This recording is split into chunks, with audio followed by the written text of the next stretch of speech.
Tem coisas que a gente carrega sem saber que está carregando. Ficam guardadas num lugar do peito que não tem nome certo. Não é mágoa, não é raiva, não é tristeza. É uma mistura das três que vai se assentando devagar, como poeira em móvel velho, até o dia em que alguém passa o dedo e mostra tudo o que estava lá. Meu nome é Juraci Ferreira Albuquerque. Tenho 66 anos. Cabelo branco, mãos de quem trabalhou a vida inteira e uma história que demorei meses para conseguir contar sem que a voz falhasse no meio. Não estou aqui para te pedir pena. Não preciso disso. Estou aqui porque sei que tem muita gente que já sentiu o que eu senti. Aquela sensação de ser invisível dentro da própria família, de sorrir em foto de domingo e chegar em casa com um peso que não tem nome. Se você já sentiu isso alguma vez, então o que eu vou contar vai tocar em algum lugar que você pensou que havia cicatrizado. Então me acompanha, porque essa história começa com um corredor branco de hospital e um embrulho de papel de seda nas mãos. E não termina onde a maioria das pessoas esperaria. Era uma quinta-feira de março.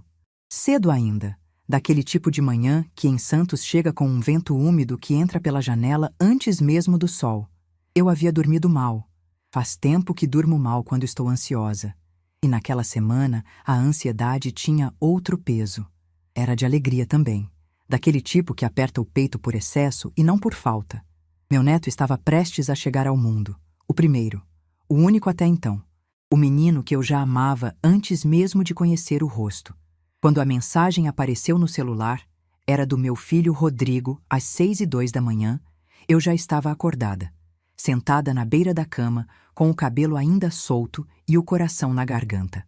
A mensagem dizia apenas: "Mãe, tá acontecendo." 5 palavras. Mas para mim eram as 5 palavras mais importantes que eu havia lido em muitos anos. Me levantei, tomei banho rápido, passei batom. Uma coisa que eu não fazia em semana de dia útil há não sei quanto tempo, porque quando a gente mora sozinha, vai esquecendo essas pequenas cerimônias, esses rituais que a gente só faz quando vai ser vista. Mas naquele dia eu queria estar bonita. Queria que a primeira foto ao lado do meu neto fosse de uma avó que se arrumou para recebê-lo, que se preparou, que fez questão. Peguei o embrulho que estava sobre a cadeira do quarto desde a semana anterior. Um macacão branco com elefantinhos azuis bordados na gola, que eu havia escolhido numa lojinha do centro, depois de passar por 3 lugares diferentes até encontrar um que parecesse suficientemente especial para a ocasião. Lavei a mão com sabão neutro, passei com ferro morno, com cuidado para não marcar o bordado. Dobrei com capricho e embrulhei num papel de seda branco com uma fitinha celeste. Podia parecer exagero. Para mim não era. Era o jeito que eu tinha de dizer para aquele menino que ainda nem havia nascido: "Você é esperado. Você tem avó. Você tem alguém que te ama antes mesmo de te conhecer." Peguei o ônibus das 7. Cheguei ao hospital às 7h40. A maternidade tinha esse cheiro específico que os hospitais têm. Álcool, ar-condicionado, aquela asepsia que ao mesmo tempo acalma e aperta. Pedi informação na recepção, peguei o elevador do ala B, subi ao 3º andar e caminhei pelo corredor com um embrulho bem seguro nas mãos. Eu me lembro de cada detalhe daquele corredor. As paredes brancas com um friso verde claro perto do teto. O linóleo cinza no chão que amortecia o som dos passos. Uma maca vazia encostada contra a parede do lado esquerdo. Uma enfermeira de jaleco azul que passou por mim sem olhar. E o som abafado de um bebê chorando atrás de uma porta fechada. Um choro novo, recente, daquele tipo que a gente reconhece imediatamente como sendo de recém-chegado, diferente de qualquer outro choro no mundo.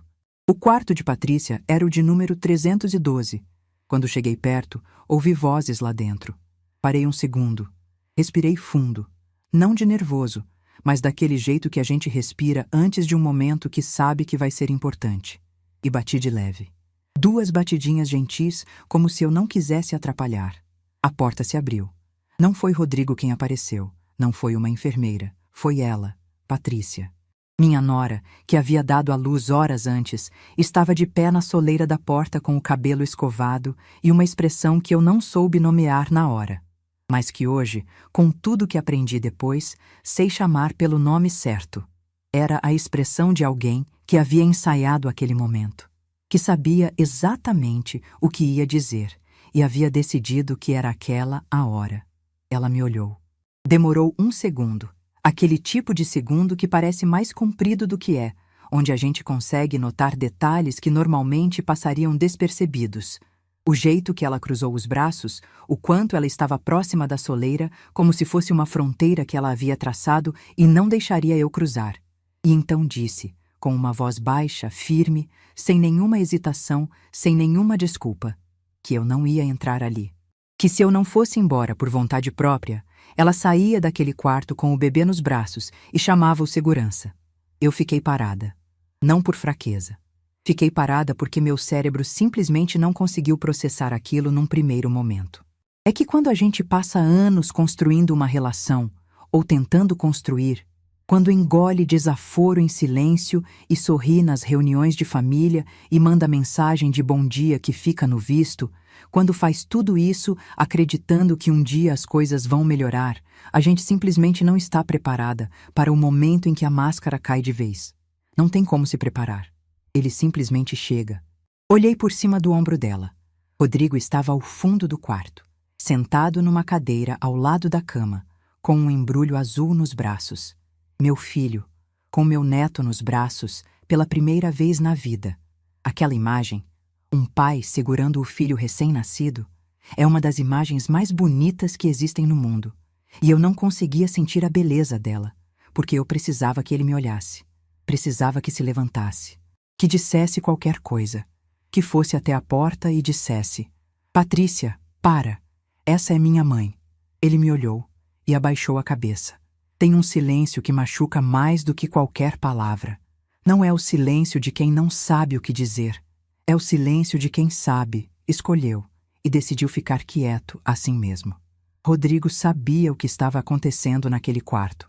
Estava presente em cada palavra que a esposa disse. E a escolha que ele fez, naquele exato instante, foi a de ficar na cadeira, olhar para o chão, me deixar ali, do lado de fora, segurando um embrulho de papel de seda que de repente pesava mais do que eu conseguia entender. Eu não gritei, não chorei, não fiz o escândalo que... E isso eu preciso que você entenda bem.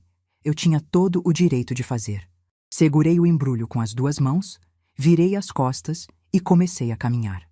O corredor que havia parecido curto na ida pareceu interminável na volta. Cada passo era pesado de um jeito que não tem como explicar para quem nunca sentiu. Não era dor física, era aquela sensação de que o chão te prende, de que cada movimento custa mais do que deveria. Uma enfermeira passou por mim e me olhou com uma expressão que eu reconheci imediatamente. Era pena. Ela havia visto o que aconteceu, ou pelo menos parte. Eu fingi que não percebi. Mantive o queixo levantado, não por vaidade, não por orgulho, mas porque se eu deixasse o queixo cair, eu sabia que o resto viria junto, e eu não ia me desfazer naquele corredor. Apertei o botão do elevador. Esperei. As portas abriram. Entrei. Apertei o botão do térreo. E quando as portas fecharam e eu fiquei sozinha naquele espelho pequeno e frio que todo elevador de hospital tem, me vi pela primeira vez desde que havia saído de casa naquela manhã. Vi uma senhora de 66 anos com cabelo branco arrumado, batom passado com cuidado, embrulho de papel de seda celeste nas mãos.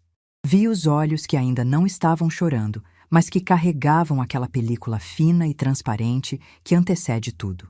Vi o queixo que tremia levemente, apesar de todos os meus esforços para segurá-lo. E então entendi, com uma clareza que só vem nos momentos mais duros da vida, o que havia acabado de acontecer. Não fui impedida de entrar num quarto de hospital. Não fui vítima de uma briga passageira entre nora e sogra, daquelas que todo mundo tem e que o tempo resolve.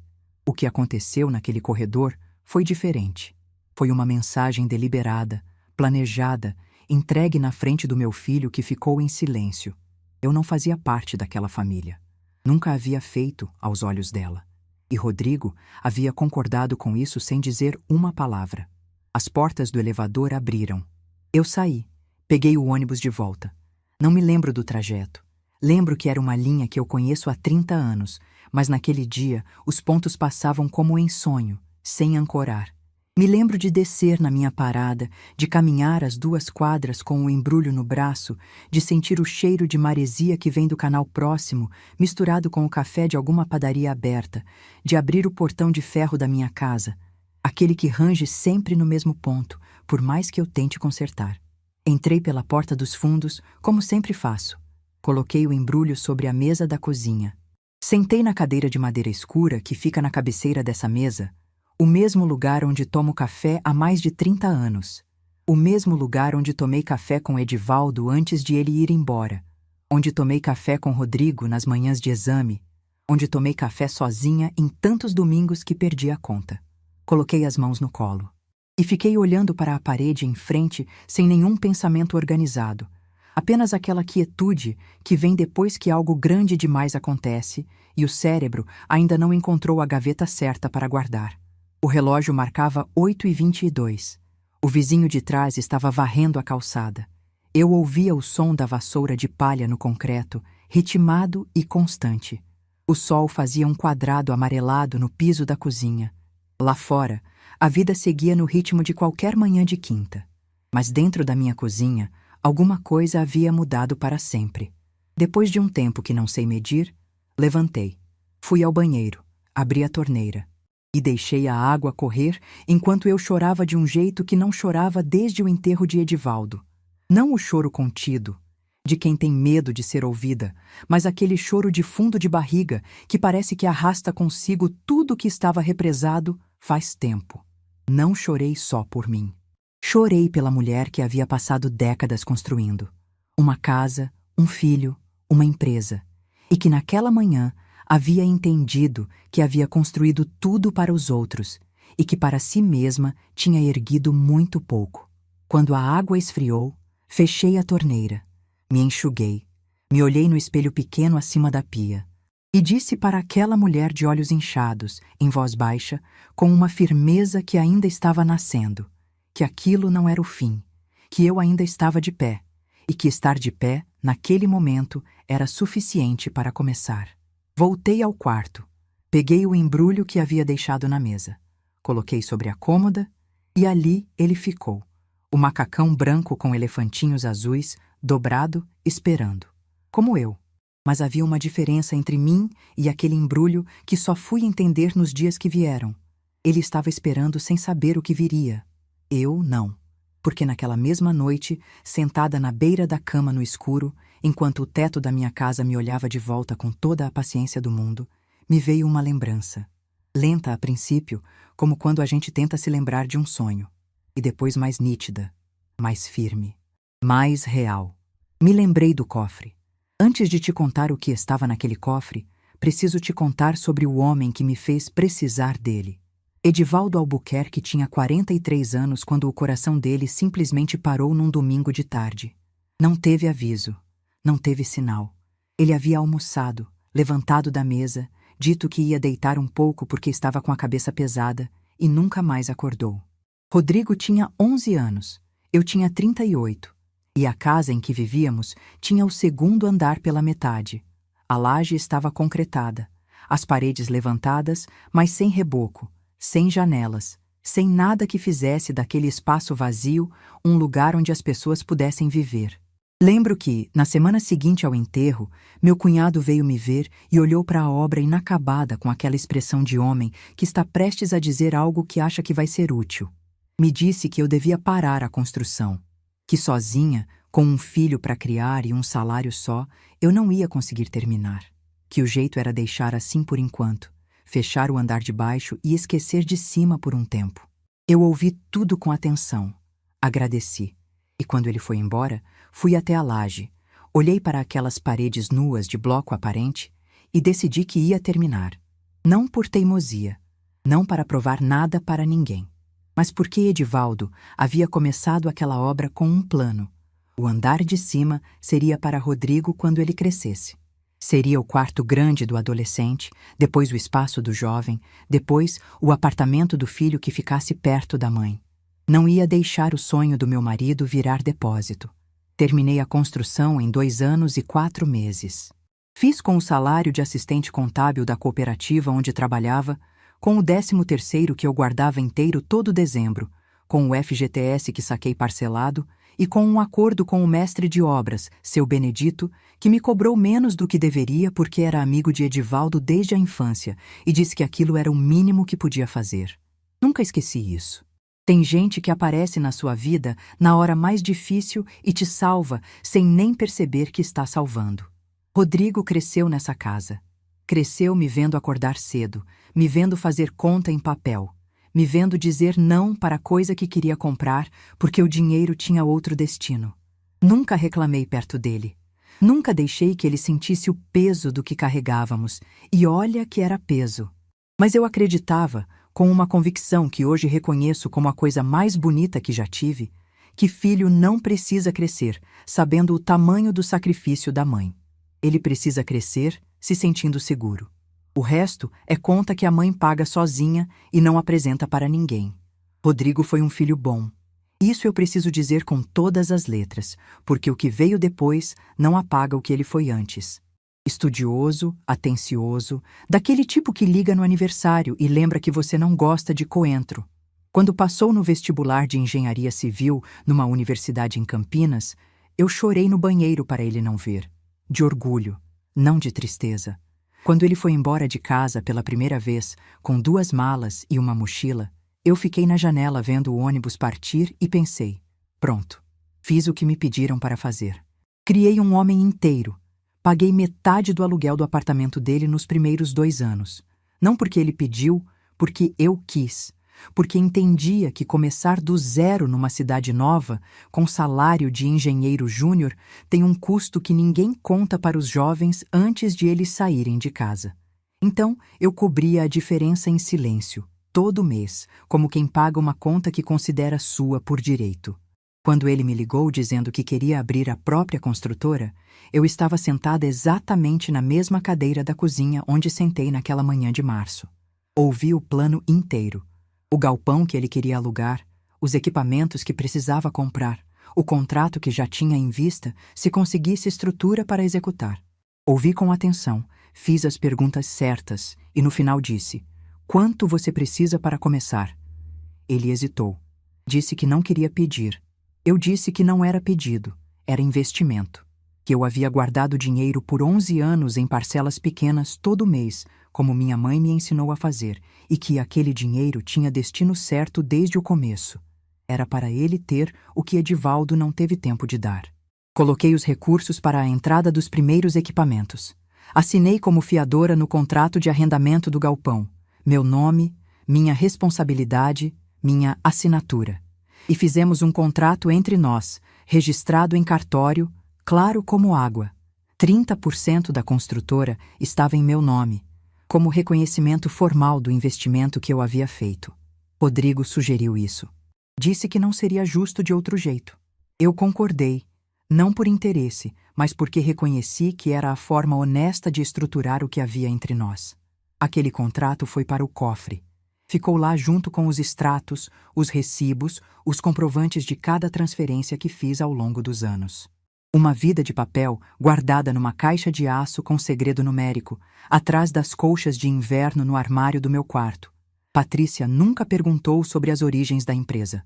Nunca perguntou de onde veio o capital inicial, quem assinou a fiança, por que o galpão tinha um contrato com o nome da mãe do marido.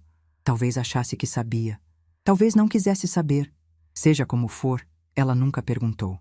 E eu nunca julguei necessário explicar o que não havia sido perguntado. Conheci Patrícia numa visita a Campinas, 2 anos depois de Rodrigo abrir a empresa. Ele me levou para jantar num restaurante italiano simples, perto do bairro onde ela morava, e ela chegou com 20 minutos de atraso, sorriso aberto, aquele jeitinho de quem sabe que tem a situação sob controle. Era bonita, articulada, de família estruturada, pai médico, mãe professora universitária. Rodrigo estava apaixonado de um jeito que eu reconheci imediatamente, porque era o mesmo jeito que Edivaldo me olhava quando a gente era novo. Fui feliz por ele, com uma pontada pequena que toda mãe sente quando percebe que o filho escolheu outra pessoa para ser a central da vida dele. Mas feliz. Aquela pontada é parte do amor, não é traição dele. O casamento foi lindo. simples e bonito, numa chácara dos pais dela em Campinas, com umas 80 pessoas, muito bem organizado. Eu usei um vestido azul marinho que comprei especialmente para o dia. Rodrigo chorou na hora dos votos, daquele jeito discreto, de homem que tenta conter e não consegue. Fiquei na segunda fileira, com meu cunhado ao lado, e quando eles se abraçaram no altar eu pensei, está feito, ele está feliz, é isso que importa. O que aconteceu depois aconteceu devagar, tão devagar que por muito tempo eu achei que estava imaginando. Primeiro foram as ligações que foram espaçando. A gente falava todo domingo, isso havia durado anos, foi ficando quinzenal. Depois, quando ela estava por perto, a conversa ficava mais curta, mais superficial, como se ele estivesse com um olho na hora. Depois foram os almoços de aniversário que eu fazia todo ano para ele, que começaram a ser cancelados com justificativas razoáveis. Muito trabalho, viagem, compromisso dos pais dela que coincidia. Depois vieram os comentários de Patrícia.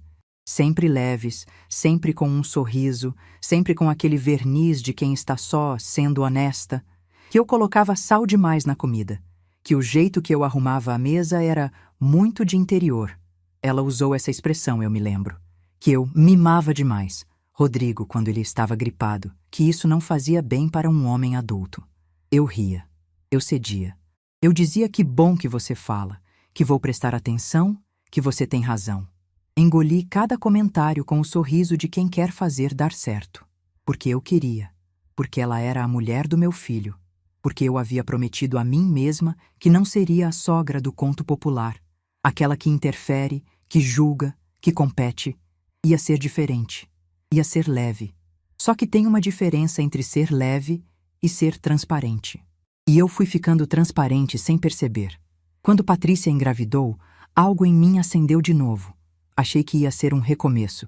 Que um bebê transforma as dinâmicas, amolece as arestas, abre espaço para uma proximidade que o cotidiano não havia deixado crescer. Eu me ofereci para ajudar. Nas compras, nas consultas quando Rodrigo não podia, no enxoval. Ela aceitou algumas ajudas com uma cortesia que eu comecei a reconhecer como o tipo de cortesia que não quer aproximação. Aceita para não ter que dizer não, mas mantém a distância intacta. Numa tarde de novembro, liguei para Rodrigo para combinar de ir até Campinas no fim de semana seguinte, ver o quartinho do bebê que estavam montando. Ele ficou em silêncio por um momento. Depois disse que ia verificar com Patrícia e me dava um retorno. O retorno veio por mensagem, horas depois, com a letra dele. Mãe, a Pati tá descansando muito esse fim de semana. Deixa pra gente combinar depois. Depois nunca chegou. Fui ao chá de bebê, um evento organizado pelas amigas dela, onde eu era a única pessoa que não conhecia ninguém, onde fui apresentada como a mãe do Rodrigo por alguém que nem sabia meu nome, onde fiquei 2 horas sorrindo para pessoas que não me viam. Voltei para Santos com um presente embrulhado e uma certeza que eu ainda não queria nomear, que meu lugar naquela família havia sido definido sem que eu pudesse votar. E quando o Bernardo chegou, a definição se tornou oficial. Nos 22 dias que se seguiram ao hospital, eu acordava todo dia com o celular na mão antes mesmo de me levantar da cama. Esse hábito que a gente cria quando está esperando notícia, uma mensagem, uma foto, qualquer sinal de que ainda existe um fio entre você e o que você perdeu. Rodrigo respondeu 2 vezes. A primeira com uma foto do bebê dormindo, sem legenda, sem coração, sem nada. A segunda com uma mensagem dizendo que Patrícia estava se recuperando e precisava de calma, que eles me avisariam. Eu guardei as 2 mensagens. Reli mais vezes do que deveria. E toda manhã, quando passava pela cômoda do quarto a caminho da cozinha, eu via o embrulho com elefantinhos azuis e pensava, ainda não é hora de guardar. Guardar parecia o mesmo que abrir mão. E eu ainda não estava pronta para abrir mão do meu neto, sem ao menos ter chegado perto o suficiente para cheirar o cabelo dele. Na 3ª semana, Dona Conceição bateu na porta e perguntou pelo nascimento. Eu disse que estava tudo bem, que o bebê estava lindo, que eu estava bem. Ela foi embora satisfeita com a resposta. E eu fui ao banheiro, abri a torneira e chorei de um jeito que não me lembrava de ter chorado desde aquele domingo em que Edivaldo foi dormir e não acordou mais. Mas dessa vez, no meio do choro, aconteceu algo diferente. Uma clareza fria, tranquila, quase física, como quando a febre quebra de repente e a gente sente o corpo voltando a si. Uma pergunta se formou no meio de tudo aquilo, direta, sem rodeio. E o contrato? Levantei, enxuguei o rosto, fui ao quarto, abri o armário, puxei as colchas de inverno, e ali estava o cofre, pequeno, preto, com o segredo numérico que só eu sabia. Digitei o código, abri a tampa. E ali estava tudo: os extratos, os recibos, os comprovantes. E embaixo de tudo, numa pasta fina de papelão azul, o contrato registrado em cartório. 30% da construtora. Meu nome, minha assinatura. Minha vida inteira condensada em 3 folhas de papel timbrado com o selo do serviço notarial. Peguei o contrato com as 2 mãos. Li do começo ao fim, como se estivesse lendo pela primeira vez. E quando terminei, coloquei de volta na pasta com um cuidado que não era cuidado com o papel. Era cuidado com o que aquele papel representava. Porque naquele momento eu entendi uma coisa que mudaria tudo o que vinha a seguir. Eles haviam me tratado como se eu não tivesse nada. Como se eu fosse uma mulher de 66 anos que dependia dos outros para existir. Como se décadas de trabalho, de sacrifício, de construção silenciosa simplesmente não contassem. Só que eu tinha tudo. Guardado, documentado, registrado. E agora, pela primeira vez, eu ia usar. Tem uma coisa que ninguém te conta sobre tomar uma decisão difícil. Ela não chega com barulho. Não vem com raiva no peito. Não vem com o coração acelerado. Não vem com aquela vontade de gritar que todo mundo imagina que precede um gesto de coragem. Ela chega como chega o amanhecer. Devagar. Quase sem que a gente perceba. Até que, de repente, há luz onde antes havia escuro. E você olha ao redor e entende que a noite acabou. Dormi pouco naquela noite, depois de abrir o cofre. Mas não foi um sono agitado. Foi aquele sono raso, de superfície, de quem está com a cabeça trabalhando devagar enquanto o corpo descansa. De vez em quando abria os olhos, olhava para o teto e me lembrava do contrato que havia colocado em cima da cômoda antes de deitar. A pasta fina de papelão azul estava ali, no escuro, esperando. Na manhã seguinte, acordei antes de 5. Fiz café. Sentei na cadeira de madeira escura e coloquei a pasta na mesa, na frente de mim, como se fosse um interlocutor. Abri de novo. Li de novo. Desta vez mais devagar. Não porque eu precisasse entender as palavras que já conhecia de cor, mas porque precisava sentir o peso de cada cláusula com calma. Nome das partes, objeto do contrato, percentual de participação, data do registro, assinaturas. Tudo estava lá, firme, com o carimbo roxo do cartório e o número do livro de registro que tornava aquele papel não apenas uma intenção, mas um fato jurídico. Me lembrei, enquanto lia, da noite em que Rodrigo e eu havíamos assinado esse documento. Ele havia insistido no cartório, não fui eu. Eu havia dito que não era preciso, que confiava nele, que éramos mãe e filho, e que papel nenhum era mais forte do que isso. Ele foi firme. Disse que justamente por sermos mãe e filho, era importante fazer certo, que o que eu havia investido era real e merecia ser tratado como real, que ele não queria que eu ficasse num lugar de fragilidade por causa dele. Disse que não seria justo de outro jeito. Guardei essa memória por muitos anos como prova de que havia criado um homem íntegro. E naquela manhã, com o café esfriando na xícara e a pasta aberta na minha frente, ela se tornou outra coisa. Prova de que o homem íntegro ainda existia dentro dele, enterrado, sufocado, mas existia, e que talvez o que ele precisasse não fosse que eu o destruísse, mas que eu o forçasse a se lembrar de quem era. Fechei a pasta. Fui ao quarto. Peguei o caderninho de contatos que guardo na gaveta de cima da cômoda, o de capa preta, aquele que minha irmã me deu há anos, dizendo que mulher organizada não depende de celular para lembrar o que importa. Folheei até o R. E liguei para a doutora Renata. Conheci Renata Cavalcante quando ela ainda era estagiária de Direito num escritório aqui no Embaré. Uma moça miúda, de óculos grandes, com aquela seriedade de quem sabe que precisa provar mais do que os outros para ser levada a sério.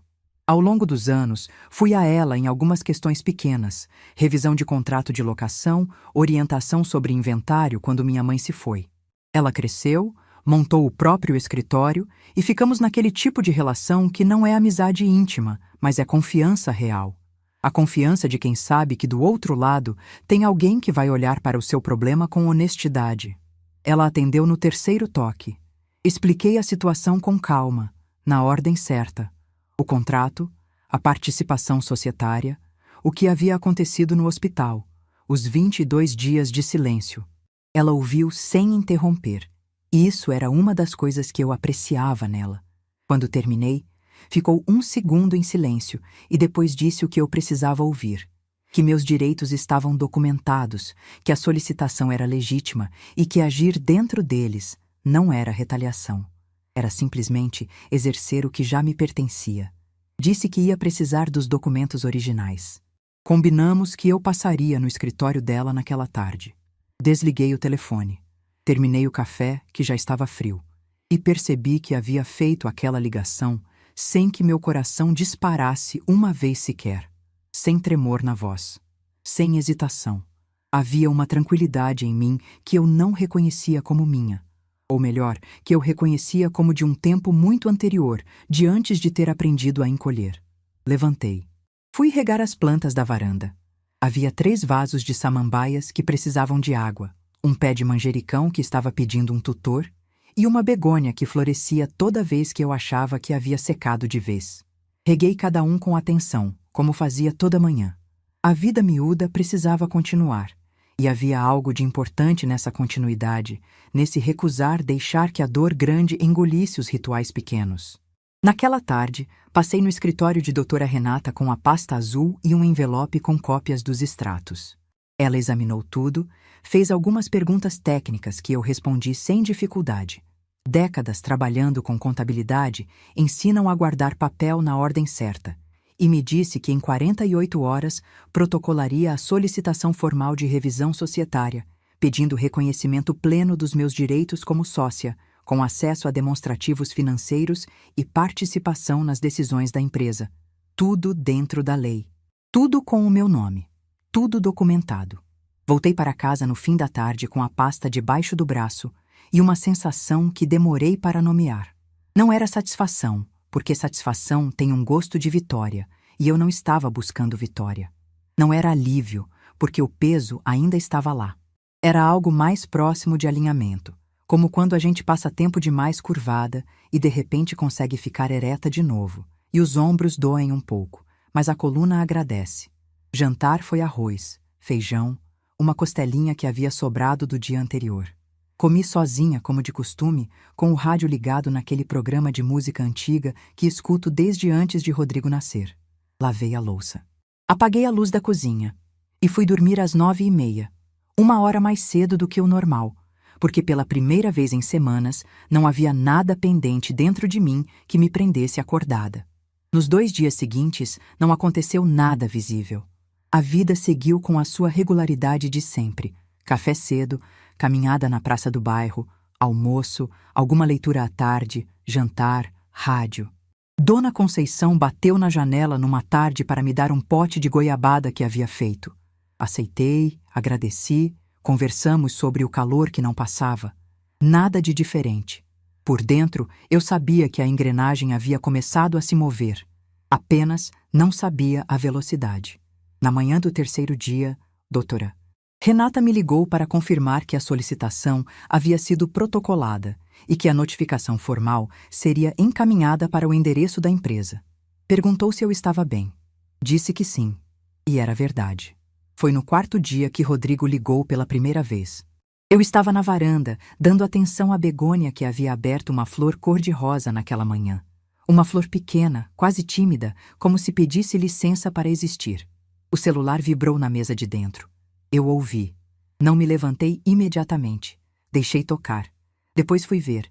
Era ele. Fiquei olhando para o nome dele na tela por uns 3, 4 segundos e não atendi. Não foi raiva. Preciso que você entenda isso. Não foi raiva, não foi frieza, não foi calculismo. Foi simplesmente o reconhecimento de que eu não tinha nada a dizer que já não estivesse dito. Não em palavras. Palavras entre nós haviam se tornado insuficientes fazia tempo. O que eu tinha a dizer estava protocolado, assinado, documentado, entregue. Atender aquela ligação seria retroceder para o único idioma que essa situação havia me ensinado a desconfiar: o idioma das promessas sem estrutura. Ele não deixou mensagem. No quinto dia, ligou de novo, 2 vezes, com um intervalo de 1 hora. Eu vi os 2. Não atendi nenhum. Na segunda vez, deixou um áudio que eu não abri naquele momento. Guardei para depois, como quem sabe que certas coisas só podem ser ouvidas quando a gente está pronta para não se dissolver no meio. Abri o áudio naquela noite, já de pijama, sentada na beira da cama. A voz de Rodrigo estava tensa, o tipo de tensão de quem está tentando soar calmo e não conseguindo completamente. Ele disse que havia recebido uma notificação, que precisava entender o que estava acontecendo, que eu podia ter ligado antes de tomar uma atitude dessas. Disse que estava tentando conversar. Disse "mãe" umas 3 vezes no espaço de 30 segundos. Eu ouvi até o fim. Guardei o celular no criado mudo. Apaguei a luz. E dormi. No 6º dia, aconteceu algo que eu não esperava. Pela manhã, quando fui abrir o portão para colocar o lixo na calçada, minha vizinha de frente, Dona Teresa, estava varrendo a calçada dela. Mulher de pouquíssimas palavras, daquelas que observam mais do que falam. Sempre soube que ela via muito mais do bairro do que qualquer um imaginava. Ela me olhou, parou a vassoura e disse com aquela voz dela de quem não tem hábito de enfeitar as coisas: "Juraci, o carro do seu filho ficou parado do outro lado da rua ontem à tarde. Quase 2 horas. Ele não desceu. Fiquei parada com o saco de lixo na mão." "Não desceu?" Repeti. "Não." Ela retomou a varredura. Ficou lá. Depois foi embora. Entrei. Fechei o portão devagar. Apoiei as costas nele por 1 segundo. Rodrigo havia vindo a Santos. Havia parado o carro em frente à minha casa. E não havia batido na porta. Fiquei pensando no que isso significava. E o que me ocorreu não foi raiva, não foi enternecimento, não foi nenhuma das coisas simples. Foi uma percepção complexa, daquelas que só vêm com a idade. Que meu filho estava num momento em que sabia que havia errado, mas ainda não sabia como carregar esse peso sem colocar nas mãos da pessoa que havia machucado. Que ele havia feito todo o caminho até a minha rua e faltado com a coragem de completá-lo. Que havia algo de muito humano nisso. E também algo de muito insuficiente. Não liguei para ele. Fiz o almoço, reguei as plantas, li um pouco, ouvi o rádio. E quando o sol da tarde começou a ceder, fui até o quarto, peguei o macacão branco com elefantinhos azuis da cômoda e o dobrei de novo, com o mesmo cuidado de quando o havia preparado semanas antes, como se a dobra perfeita fosse uma forma de manter a promessa que o embrulho representava. Coloquei de volta no lugar. Ainda não. Mas logo. Na 7ª manhã, acordei às 6h30. Dia comum.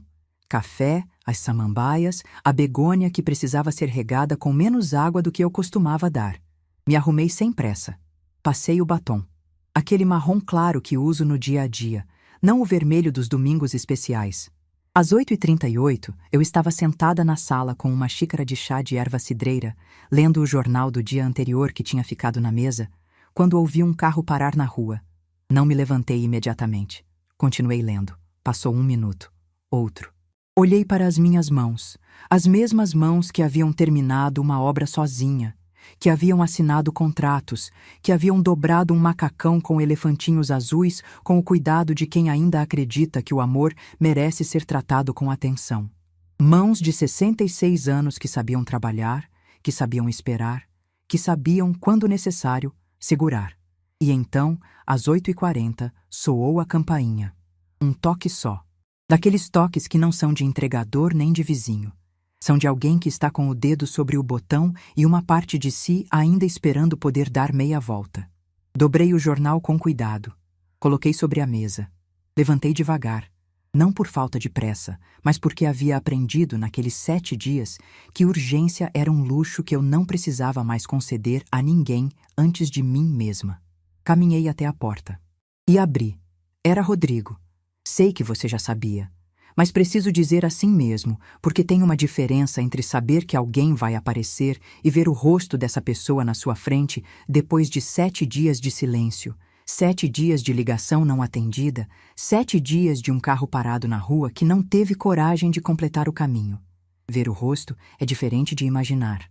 E o rosto que eu vi naquela manhã, quando abri a porta da minha casa, não era o rosto que eu esperava.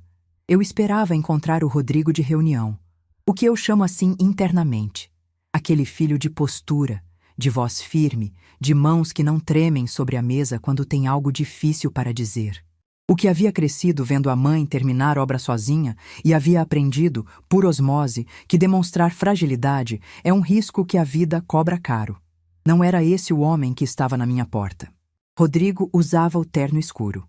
O mesmo de reuniões importantes, o que me disse que ele havia saído de algum compromisso ou que havia se vestido assim de propósito, como quem coloca uma armadura antes de uma batalha que já sabe que vai perder. Mas a armadura não estava segurando nada.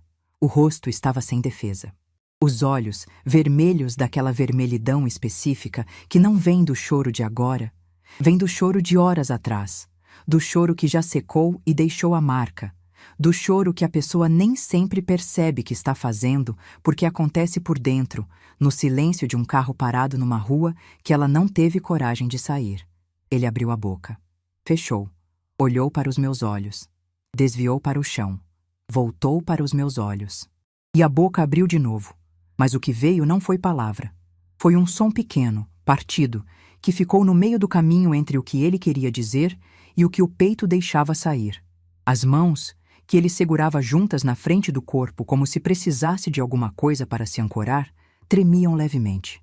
Não de frio, porque março em Santos não é frio. Era o tremor de quem está carregando um peso que chegou ao limite do que os braços aguentam. Eu o olhei por um longo segundo e disse apenas: "Entra, Rodrigo." Ele entrou. Ficou parado na sala enquanto eu ia à cozinha fazer café. Um ritual que fiz com as mãos, sem precisar pensar, porque há certas coisas que o corpo sabe fazer mesmo quando a cabeça está em outro lugar. Ouvi o som do sofá quando ele sentou. Ouvi o silêncio que se instalou. Eram 8h45 da manhã, e o sol entrava pela janela da sala, fazendo um retângulo claro no piso de madeira. E havia algo de muito quieto naquele momento. Uma quietude que não era conforto nem desconforto. Era apenas o espaço entre dois momentos que ainda não tinham acontecido. Voltei com as 2 xícaras. Coloquei a dele na frente, a minha do lado. Sentei em frente a ele. Ele estava olhando para as próprias mãos. A xícara de café ficou na mesa sem ser tocada. Eu esperei. Não com impaciência. Aprendi nesses 7 dias que a pressa é uma forma de dar às pessoas um poder que elas não merecem. Que o silêncio, quando a gente consegue habitar sem precisar preenchê-lo, é uma das formas mais honestas de presença que existem. Então esperei. Com a minha xícara nas mãos, com o calor dela passando para os dedos, com os olhos em Rodrigo sem cobrar nada do olhar. Ele levantou a cabeça, e quando me olhou dessa vez, não desviou. "Mãe." A voz saiu baixa, áspera, de quem não estava usando muito a voz naqueles dias. Eu errei. Esperei. Eu errei muito. Pausa longa. Ele pressionou os lábios um contra o outro, como quem tenta segurar alguma coisa antes de continuar. Eu sabia o que ia acontecer no hospital. Eu sabia antes de acontecer. Eu sabia enquanto acontecia e eu fiquei parado. A xícara de café continuava intocada. Eu deixei. Essas 2 palavras saíram de um jeito diferente das outras. Mais lentas, mais pesadas, como se ele as estivesse carregando há dias e finalmente estivesse colocando no lugar onde deveriam estar. Eu te deixei ir embora daquele corredor com aquele embrulho nas mãos e eu fiquei sentado. Eu continuei sem falar. Rodrigo passou a mão no rosto. Aquele gesto que ele fazia desde criança, quando estava tentando organizar o que sentia. 6 anos. Eu via esse gesto desde que ele tinha 6 anos. "Eu não sei como você ainda está de pé", ele disse. E dessa vez a voz não aguentou. Saiu partida no meio, e ele virou o rosto para o lado, para a janela, como se o sol de fora pudesse segurar o que estava vindo de dentro. Deixei que o silêncio durasse o tempo que precisou durar. Depois, coloquei a xícara na mesa com calma, E disse a ele uma coisa que eu havia ensaiado sem querer naqueles 7 dias, que havia se formado sozinha, como as palavras certas sempre se formam quando a gente para de tentar forçá-las. Rodrigo, eu não estou de pé apesar do que você fez. Estou de pé por causa do que eu escolhi fazer depois. Ele me olhou. Há uma diferença, eu disse. O que veio depois não foi uma conversa fácil. Preciso ser honesta sobre isso, porque seria injusto com quem está me ouvindo suavizar o que aquele momento foi. Não houve abraço imediato. Não houve o alívio rápido de quem resolve tudo com as palavras certas. Houve, isso sim, uma conversa longa. Mais longa do que eu esperava, mais honesta do que eu achei que ele seria capaz de ser e mais dolorosa do que eu estava preparada para sentir, mesmo depois de tudo. Rodrigo começou a me contar, em pedaços, o que havia acontecido antes do nascimento do Bernardo. Não de uma vez, aos poucos, como quem desfaz um nó com cuidado, porque sabe que puxar de uma vez pode rasgar o tecido todo. Me disse que Patrícia havia colocado uma condição. Não na semana do parto, não de surpresa. Havia sido gradual, construída ao longo de meses, naquela linguagem oblíqua de quem não diz diretamente o que quer, mas vai moldando o ambiente até que a outra pessoa sinta que não há outra saída. Conversas sobre limites, sobre espaço, sobre a necessidade de o casal construir a própria família sem o que ela chamava de interferência externa. Rodrigo disse que no começo tentou argumentar. Depois foi cedendo, frase por frase, concessão por concessão, até o ponto em que a concessão deixou de ser sobre visitas e horários e se tornou sobre presença, sobre mim existir ou não existir naquele núcleo familiar que ela havia definido com as fronteiras dela. A condição final, me disse ele com a voz de quem está confessando algo que não consegue se perdoar, havia sido clara. Ou ele mostrava que era capaz de colocar a família, o casal, o bebê, em primeiro lugar, ou ela não garantia o futuro do casamento. E mostrar isso do jeito que ela entendia mostrar significava me deixar de fora. Ele havia escolhido o casamento. E havia me escolhido como o preço. Fiquei em silêncio por um momento depois que ele terminou. Não porque não tivesse o que dizer. Tinha muito. Mas porque algumas coisas merecem ser ditas sem pressa. E eu não ia desperdiçar aquele momento num calor que passaria antes de atingir o lugar certo. Rodrigo, eu disse, eu entendo que você estava com medo de perder o casamento. Entendo que você estava com medo de perder o filho. Esses medos são reais. Não estou dizendo que não são. Parei. Coloquei as mãos na mesa, abertas, como quem não está escondendo nada. Mas você me usou como moeda de troca e achou que eu não tinha valor suficiente para perceber. Ele não discutiu. Abaixou a cabeça, mas dessa vez era diferente do hospital. No hospital, ele havia abaixado a cabeça de quem desvia. Ali, na minha mesa, era a cabeça de quem recebe o peso e não tenta escapar dele. Eu sei, ele disse. Depois de um tempo que não soube medir, Rodrigo me perguntou sobre a construtora. Não com raiva. Me perguntou com aquela mistura de preocupação legítima e vergonha de quem sabe que não tem muito espaço para se queixar, mas precisa entender o que está acontecendo com o que construiu. Expliquei com clareza. Que doutora? Renata havia protocolado uma solicitação de revisão societária pedindo o reconhecimento formal dos meus direitos como sócia. Direitos que sempre foram meus, que constavam em contrato registrado, que eu nunca havia precisado acionar porque nunca havia precisado, que não estava pedindo nada além do que já me pertencia. Ele ficou quieto, processando. Depois disse uma coisa que eu não esperava. Eu sabia que aquele contrato ia aparecer um dia. Não assim, mas eu sabia. Eu o olhei. Por quê? Porque você nunca faz nada pela metade. Ele disse. Nunca fez. Eu devia ter lembrado disso antes de deixar que as coisas chegassem até aqui. Havia algo de muito doloroso nessa frase, não pelo que dizia sobre mim, mas pelo que dizia sobre ele, que ele me conhecia, que sempre me conheceu, e que mesmo assim havia escolhido o silêncio naquele corredor de hospital. Não disse isso em voz alta, mas acho que ele leu no meu rosto, porque desviou o olhar para a xícara de café que havia esfriado por completo e disse, baixinho, eu vou resolver. Não é sobre resolver, eu disse. É sobre reconhecer. Há uma diferença. Ele me olhou de novo, E dessa vez havia algo nos olhos dele que eu não via há muito tempo. Não desde antes do casamento. Não desde quando ele ainda era o homem que havia insistido num contrato de cartório porque não queria que eu ficasse num lugar de fragilidade. Era o reconhecimento de que havia uma pessoa sentada naquela cadeira de madeira que não era apenas sua mãe. Era alguém com história própria, com direitos próprios, com uma vida que não começava nem terminava nele. Tudo bem, ele disse. Reconheço. Ele ficou mais uma hora. Tomamos um segundo café. Dessa vez, ele tomou, ainda frio, sem reclamar. Conversamos sobre o Bernardo, os primeiros sorrisos, a maneira que ele dormia com os braços abertos como se fosse abraçar o mundo, o cheiro de talco que Rodrigo disse que era impossível descrever para quem ainda não havia sentido. Eu ouvi com o coração apertado, não de tristeza, mas de antecipação, porque eu ainda não havia sentido esse cheiro, e havia chegado a hora de dizer isso. Disse que queria ver o neto, não como visita tolerada, não como concessão da Patrícia, como avó, com a regularidade e o respeito que essa relação merecia. Rodrigo não hesitou.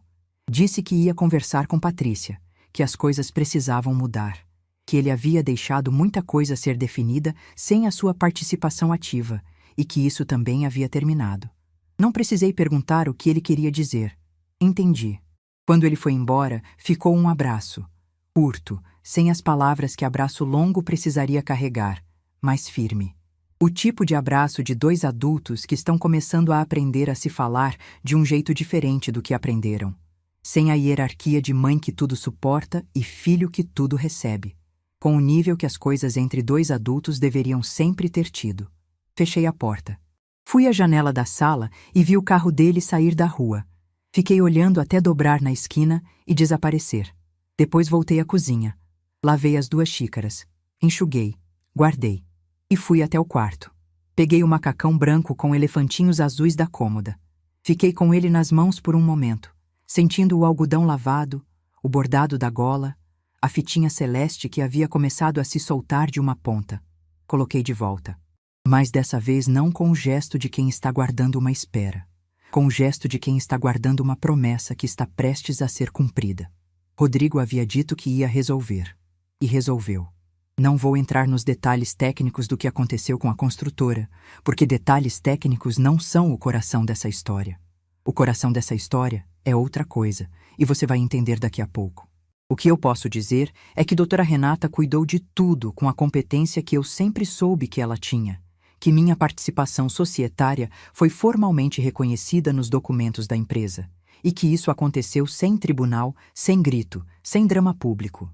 Aconteceu porque havia um contrato registrado em cartório, e porque contratos registrados em cartório existem exatamente para os momentos em que as palavras não bastam mais. Resolvido. Mas o que me importava de verdade, o que eu havia estado esperando desde aquela manhã de março em que subi num ônibus com um embrulho de papel de seda nas mãos e desci sem conseguir entregá-lo, era uma coisa que nenhum documento do mundo podia me dar. Era o Bernardo. Rodrigo ligou numa quarta-feira à tarde, 3 semanas depois da conversa na minha cozinha. A voz estava diferente, não aliviada, que seria artificial demais, mas mais firme. Como quem tomou uma decisão e está aprendendo a viver com o peso dela.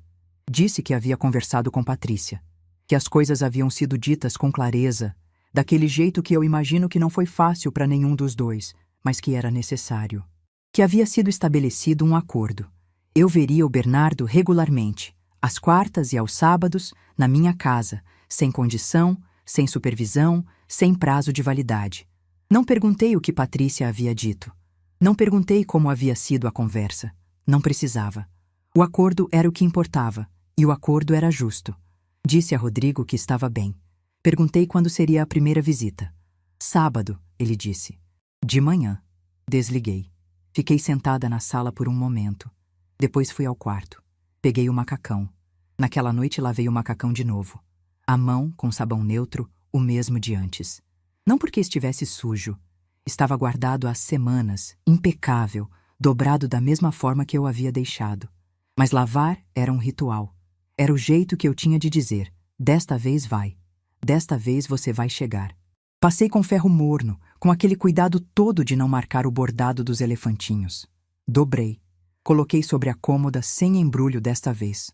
Sem papel de seda, sem fitinha. Essa entrega não precisava de embrulho. Precisava só de mim. Dormi bem naquela noite. De um jeito que não dormia há tempo. Aquele sono que não tem camada entre a gente e o descanso, que começa sem que a gente perceba e termina com luz de manhã, sem acordar no meio. O tipo de sono que a gente só tem quando não está em dívida com nada. O sábado chegou com sol.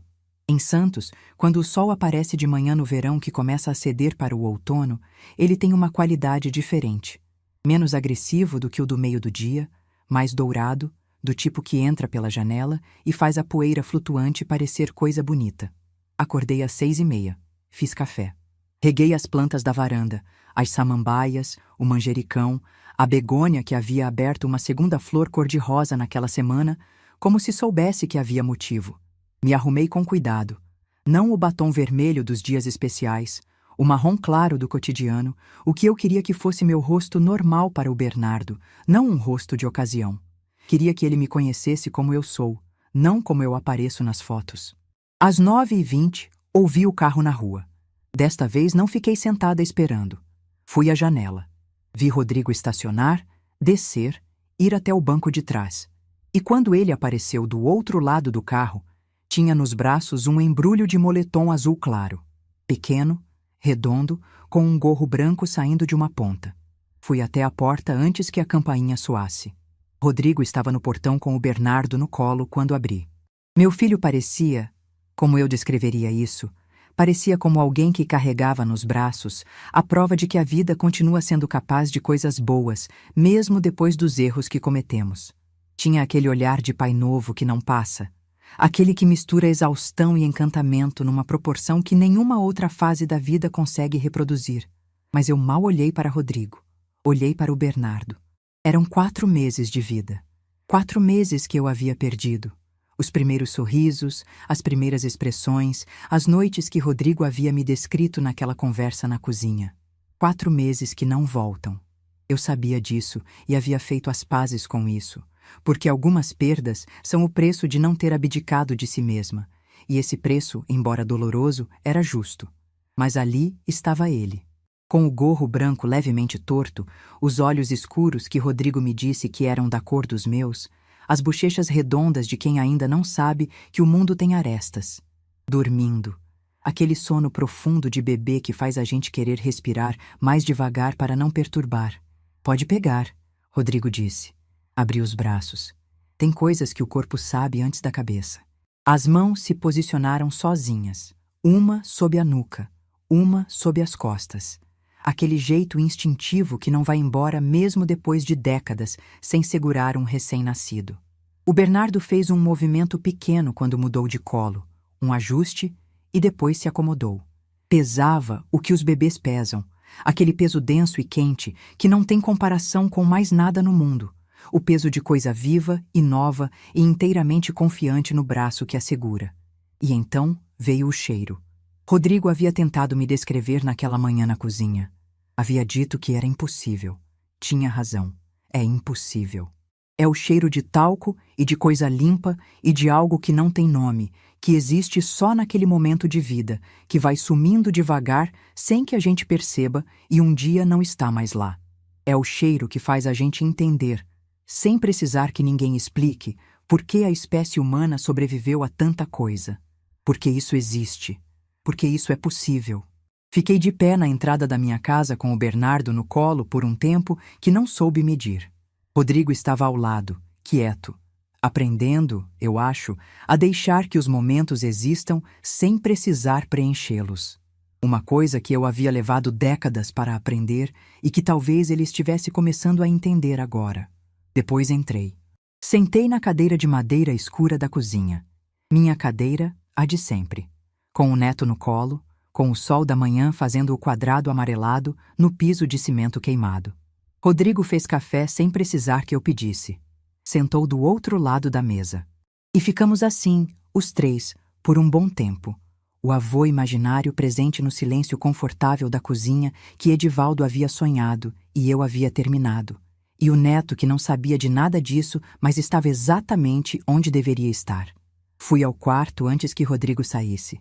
Peguei o macacão, voltei para a cozinha e o mostrei para Rodrigo. Ele reconheceu, eu vi. Baixou os olhos por um segundo e depois me olhou de volta. Não precisou dizer nada. Eu também não. Vesti o macacão no Bernardo com aquela delicadeza de quem sabe que o tecido é fino, mas o significado não é. Os elefantinhos azuis ficaram na gola, exatamente onde deviam ficar. O macacão estava um pouco justo. 4 meses de crescimento não perdoam. Mas vestia. Ainda vestia. Rodrigo olhou para o filho vestido e disse baixinho: "Ficou bem nele." Eu concordei. Ficou bem nele.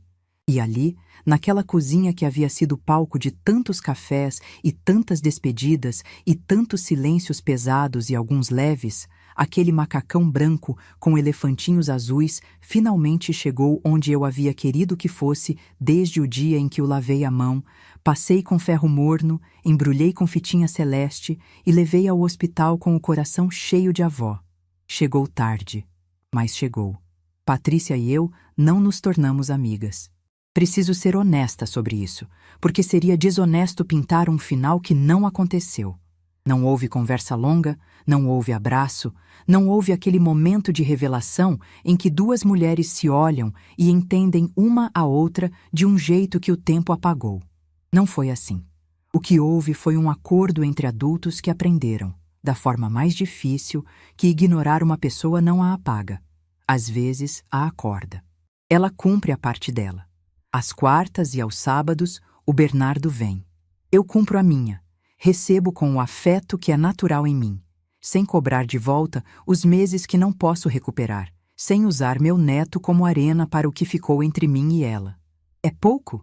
Para algumas pessoas, talvez. Para mim é o suficiente. Porque aprendi, nessa história, que nem todo relacionamento precisa ser curado para ser funcional. E que exigir cura de quem não está pronto para curar é uma forma de prender a si mesmo na ferida do outro. Deixei ir. Não por fraqueza, por escolha. Hoje, o Bernardo tem 7 meses. Já senta com apoio, já reconhece o meu rosto antes de eu dizer uma palavra, já tem aquele sorriso de gengiva que faz o coração da gente girar no peito. Nas quartas, ele chega às 10 da manhã e vai embora às 4 da tarde. Nos sábados eu faço mingau de banana que Rodrigo diz que é igual ao que eu fazia para ele. Não é possível que ele se lembre, mas eu deixo que ele acredite, porque certas continuidades merecem ser cultivadas, mesmo quando são mais afeto do que memória. Nesses meses aprendi o cheiro do Bernardo de cor. Sei a diferença entre o choro de fome e o choro de sono.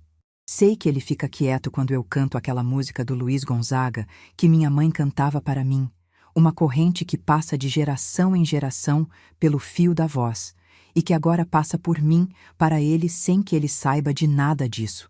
Só sente, da mesma forma que eu só sentia quando era pequena, que há um calor seguro naquele som que vem de algum lugar mais fundo do que a gente consegue nomear. Sou avó, de verdade. Não de fim de semana tolerado, não de foto enviada sem legenda. Avó que fica com o cheiro no suéter depois que ele vai embora, que espera a quarta-feira desde o domingo à noite, que já sabe de cor o que ele gosta e o que faz a carinha franzir. Levei 4 meses para chegar aqui, mas cheguei. Sei que tem gente que vai ouvir essa história e dizer que eu fui dura, que deveria ter perdoado mais cedo, que família não se trata assim, que o Rodrigo estava no meio e sofreu junto. Entendo essa perspectiva, não a descarto, mas entendo também, e isso é o que quero deixar com você antes de terminar, que há uma diferença entre perdoar e aceitar qualquer coisa em nome do perdão. Perdoei meu filho. Perdoo todo dia, de formas pequenas, quando vejo nele o menino de 11 anos que ficou sem pai e precisou crescer depressa demais.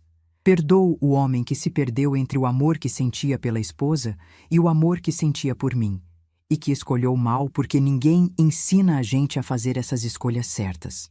Mas perdoar não significa que aquele corredor branco não aconteceu. Significa que ele aconteceu e que eu escolhi não ficar morando dentro dele. Essa é a diferença que importa. Porque no final, o que ficou não foi a humilhação da maternidade. O que ficou foi o cheiro de talco do Bernardo no meu suéter de sempre. O que ficou foi o mingau de banana nas quartas. O que ficou foi o sorriso de gengiva que eu ganho antes de qualquer outro adulto naquela sala, porque ele me reconhece. Me reconhece de verdade, não como obrigação, mas como presença que ele associa com colo e calor, e aquela música do Luiz Gonzaga que passa de geração em geração pelo fio de uma voz. Fui invisível por tempo demais. Aprendi que invisibilidade não é destino, é escolha de quem nos cerca. E nós podemos, quando chegamos ao limite, nos recusar a confirmar essa escolha. Eu me recusei, e essa recusa me devolveu a mim mesma. Hoje, aos 66 anos, com o cabelo branco que não pretendo tingir, com as mãos que terminaram uma obra e assinaram contratos e dobraram macacões e seguraram bebês, posso dizer uma coisa com toda a certeza que 7 décadas de vida me dão. Ser vista não é luxo. É o mínimo que qualquer pessoa merece, incluindo você, incluindo eu. Se essa história tocou seu coração, deixe seu like, se inscreva no canal e comente aqui embaixo. No meu lugar, o que você faria? Sua mensagem pode iluminar o dia de alguém.